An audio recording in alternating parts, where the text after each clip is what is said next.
আসসালামাইকুম সুপ্রিয় এসএসসি পরীক্ষা 2025 ব্যাচের শিক্ষার্থীরা, আজকে আমি তোমাদের জন্য রসায়ন ফাইনাল সাজেশন নিয়ে হাজির হয়েছি।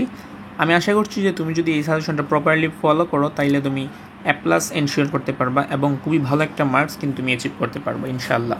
সো দেখো, প্রথমে আমি সৃজনশীল অংশটুকু তোমাদেরকে দেখাবো। সৃজনশীল তোমাদের 8টি থেকে 5টি প্রশ্নের উত্তর দিতে হবে। সো এখানে তোমার কিন্তু 5টি প্রশ্ন যদি কমন পড়ে তাইলে কিন্তু তুমি 5×10 তুমি পেয়ে যেতে পারো, এবং বহু নির্বাচনী 25টি থেকে 25টি দিতে হবে। বহু নির্বাচনী সাজেশন আমি দেখাবো। প্রথমে আমি সৃজনশীল সাজেশনটা দেখাই। সৃজনশীল 5টি প্রশ্ন কমন পড়বে। আমি কিছু চ্যাপ্টার নিছি, যে সবগুলো চ্যাপ্টার পড়া লাগবে না। তোমার 12টি চ্যাপ্টারের মধ্যে আমি 6টি চ্যাপ্টার নিছি, যে 6টি চ্যাপ্টার পড়ার কারণে তুমি ইজিলি 5টি আনসার করতে পারবে। সো দেখতে পাচ্ছ তোমার চ্যাপ্টারের পাশে কিন্তু আমি স্টার দিয়ে দিয়েছি। এখানে 3 স্টার যেগুলো, এগুলোই আমরা মূল ইম্পর্টেন্ট এবং বেশি গুরুত্ব দিয়ে পড়বো। এগুলোর থেকে বিগত সালের প্রশ্ন আসছে সবচেয়ে বেশিবার। সো আমি আগে 3 স্টারের অধ্যায়গুলো দেখে নিই। তো তার আগে বলে দিচ্ছি, এভাবে আমাদের চ্যানেলে আপডেটজনিত পড়ালেখাজনিত আপডেট আসবে, তার জন্য তোমরা অবশ্যই চ্যানেলটি সাবস্ক্রাইব করে পাশে থাকা নোটিফিকেশন বেল আইকনে প্রেস করে দেবা। সো দেখো, প্রথমেই যে 3 স্টার নিয়েছি সেটা হচ্ছে পদার্থের গঠন। এটা কিন্তু খুবই ইম্পর্টেন্ট একটা চ্যাপ্টার। শর্ট সিলেবাস যখন ছিল, তোমাদের তো শর্ট সিলেবাস না, শর্ট সিলেবাসে কিন্তু এই চ্যাপ্টারগুলো কিন্তু তারা রাখছিল। তারপর হচ্ছে পর্যায় সারণী, এটাও খুব ইম্পর্টেন্ট চ্যাপ্টার, 4 নম্বর চ্যাপ্টার। অনেক সময় 3 এবং 4 মিলে একটা কোয়েশ্চেন দেয়, আবার অনেক সময় আলাদা আলাদা দেয় দুইটা। তারপর হচ্ছে দেখো 5 নম্বর চ্যাপ্টার রাসায়নিক বন্ধন, এটাও খুব ইম্পর্টেন্ট, এটাও 3 স্টারের কাতারে আছে। তারপর হচ্ছে মূলের ধারণা ও রাসায়নিক গণনা, এটাও 3 স্টার।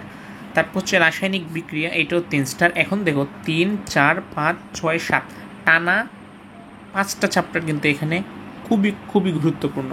এখানে টানা 5টার মধ্যে আমি বলতে পারি যে 5টাই কমন আসবে, 90% সম্ভাবনা। আর 5টা যদি নাও আসে, অ্যাটলিস্ট এখান থেকে তোমরা 4টা কমন আনসার করতে পারবে, অ্যাটলিস্ট 4টা আসবে।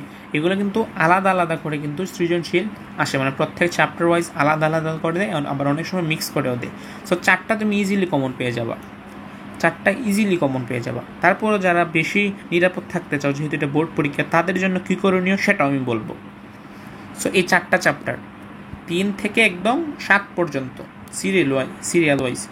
সো তারপরে যে চ্যাপ্টারটা নিয়েছি আমরা, সেটা হচ্ছে খুবই গুরুত্বপূর্ণ। তোমরা জানো জীবাশ্ম মানে জৈব যৌগ, যে চ্যাপ্টারটা অনেকে ভয় পেলেও এই চ্যাপ্টারের কিছু টিপস এবং টেকনিকের মাধ্যমে পড়াশোনা করলে এই চ্যাপ্টার অনেক সহজেই আয়ত্ত করা যায়।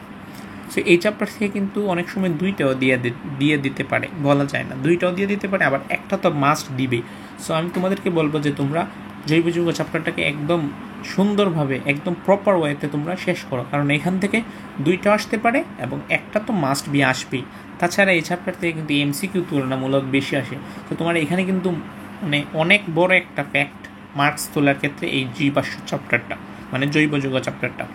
তারপরে মনে করো এই যে 6টা চ্যাপ্টার আমি নিলাম, এখান থেকে পড়াশোনা করলে আমি আশা করি 50-50 তোমাদের এনশিওর হয়ে যাবে, যদি তোমরা প্রত্যেক চ্যাপ্টারে A to Z ভালোভাবে প্রপার ওয়েতে পড়াশোনা করো তাইলে, এবং ইম্পর্টেন্টগুলো বেশিবার পড়ো। তারপর হচ্ছে যারা আরেকটু বেশি থাকতে চাও, নিরাপদ থাকতে চাও, যে না আমি আরেকটু পড়বো, এবং এমসিকিউর জন্য স্পেশালি, কারণ এমসিকিউতে তোমার আর বিকল্প নাই, ঠিক না? এমসিকিউর জন্য তুমি বাকি চ্যাপ্টারগুলো তুমি সৃজনশীল ওয়েতে না পড়লেও এমসিকিউর জন্য কিছুটা হলে তোমার পড়াশোনা করতে হবে। তারপর হচ্ছে তোমার 2 স্টার, মানে যেগুলো 3 স্টার থেকে লেস ইম্পর্টেন্ট, পদার্থের অবস্থা।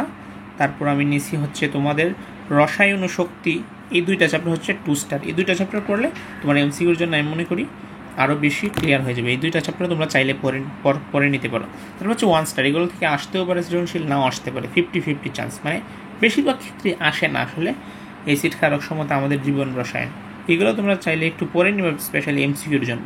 আর যেগুলো 3 স্টার নিলাম, এগুলো তোমাদের ফার্স্ট প্রায়োরিটিতে রাখবা, মানে ফার্স্ট অ্যাটেম্পট এগুলোতে থাকবে। এই আমি 6টা চ্যাপ্টার ভালোভাবে শেষ করবো, তাইলে আমি আশা করি যে তোমাদের 5টা সৃজনশীল ইজি ওয়েতে কমন পড়ে যাবে। এবার আমরা 90 সাজেশন এমসিকিউ সাজেশনটা দেখি। তোমাদের অধ্যায় আছে, এটা টাইপিং মিস্টেক, তোমাদের অধ্যায় আছে হচ্ছে এখানে 12টা, 14টা না 12টা অধ্যায় আছে তোমাদের কেমিস্ট্রিতে।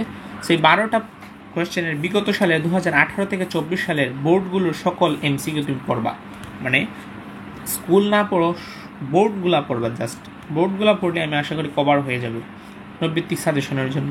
2018 থেকে 2024 সালের বোর্ডগুলোর সকল এমসিকিউ। দেন গাইড পড়বা, গাইডে যে গাইডে ইউজ করো না কেন তোমরা। তারপর সাপ্লিমেন্ট, টেস্ট পেপার, এগুলো সলভ করবা, এগুলার এমসিকিউ দেখবা, তাইলে আশা করছি তুমি বিগত সালের প্রশ্নগুলো থেকে তুমি আইডিয়া পেয়ে যাবে। এবং সবচেয়ে ইম্পর্টেন্ট যে বিষয়টা এখানে লেখা হয় নাই সেটা হচ্ছে তোমরা একটু মনোযোগ দিয়ে বইটা আন্ডারলাইন করে ইম্পর্টেন্ট লাইনগুলো বইটা পড়বা। মেন যে বুকটা তোমাদের গপ থেকে দিয়েছে সেই বুকটা কিন্তু ভালোভাবে পড়বা। শুধু বই পড়লেই হবে না, এগুলো কিন্তু guide, supplement, test paper solve করা লাগবে। কারণ তুমি শুধু বই পড়লে কিন্তু কি বুঝতে পারবে না যে কোনটা আসছে বিগত সালে, কোনটা আসে নাই। সো তুমি ইম্পর্টেন্টটা কিন্তু তুমি বাছাই করতে পারবে না, যার কারণে তোমাদের গাইড পড়তে হবে, সাপ্লিমেন্ট পড়তে হবে, টেস্ট পেপার পড়তে হবে। এবং এই 12টা চ্যাপ্টার থেকে তোমরা মিনিমাম 18 থেকে 24 সালে শিক্ষা বোর্ডের কীগুলা সলভ করবা। আশা করি তুমি যদি এই নিয়মে যদি পড়াশোনা করো, ইনশাল্লাহ তোমার 90%+ মার্ক তুমি আনসার করতে পারবা, এবং A+ তো ইনশাল্লাহ শিওর থাকবেই তোমাদের। আজকের মতো এই পর্যন্ত, দেখা হবে অন্য একটি ভিডিওতে। চ্যানেলে ভালো লাগলে অবশ্যই লাইক, কমেন্ট এবং তোমার ফ্রেন্ডসের কাছে শেয়ার করে দিবা, সাবস্ক্রাইব করে পাশে থাকবা। আল্লাহ হাফিজ।